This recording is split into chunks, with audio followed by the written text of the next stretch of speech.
same graphic. It's a picture of a prophet. Do you know what a prophet is? A prophet is somebody who speaks for God.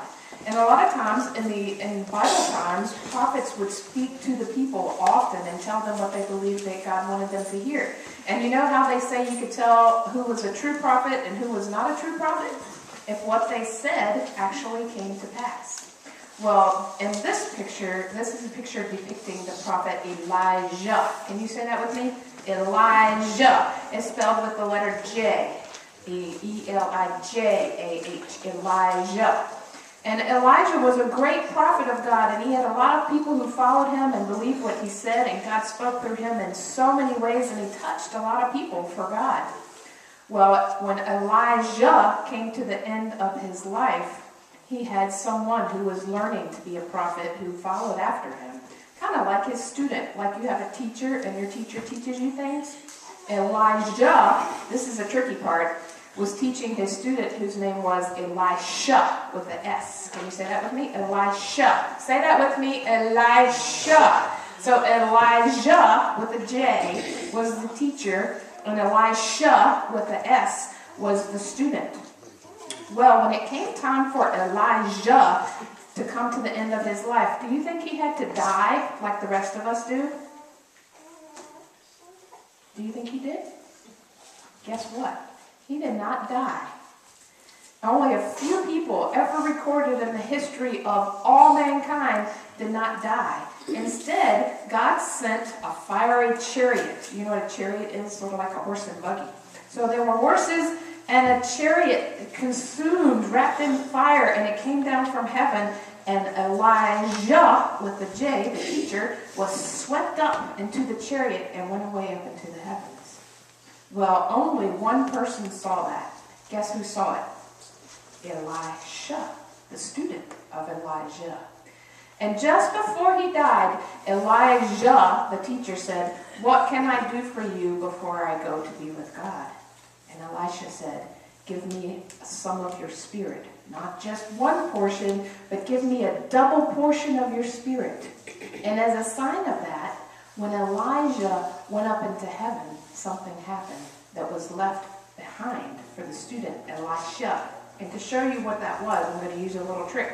So we're going to put this picture right here and see the cloak that he's wearing? The cloak that Elijah is wearing? When Elijah went up in the horse chariot up into the sky, guess what happened? Down from the sky fell the cloak of Elijah. And Elisha was able, nothing in my lid. And Elisha, the student, was able to take up the cloak of Elijah and carry on his ministry. A lot of people have called the cloak a mantle. And so we talk about picking up the mantle, and that means taking up the job that someone else left off. Kind of like if you play a sport or if you dance. I know that you dance. Sometimes when you dance, Summer, there are people that dance before you dance, and then you take up where they left off. What sport do you play? You play soccer? Baseball? What's your favorite sport? What do you like to play, even if you don't play on a team? Hunting.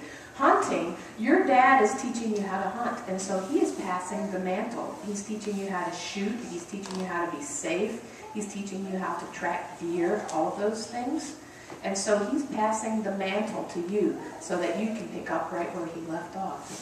In faith, God passes the mantle to us, just like Elijah passed the mantle to Elisha, because he wanted him to continue the faith and continue to teach people about God and continue to be a voice for God.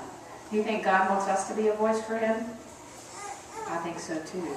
And so God wants us to take up the mantle. That means take up the responsibility where somebody else left off. Jesus says, "Come to me, follow me, and serve, just like I have served." And so when Jesus sends us forth, we take up the job of following after Jesus and sharing his faith with other people. Just like you're following after your dad and learning things. Just like Summer is following after her dance teacher and learning things. We are going to pass that on to somebody else. Someday, maybe you'll have a son or daughter, Colton, and you'll teach them how to hunt. You think? Yeah, and summer, sometime you will have a baby brother or sister, or maybe you'll be a mommy one day and you'll have a boy or a girl and you maybe teach them to dance. So there are so many things that we have to teach, but the most important thing that we can teach one another is the love of Jesus Christ. So I want you to remember that, okay? You got it? You got it? You got it? Okay. Let's say our prayer together and you help us, okay, congregation? Dear God, thank you for teaching us. Just like Elijah and Elisha shared their faith in you. May we share our faith with one another. And our love for Jesus Christ.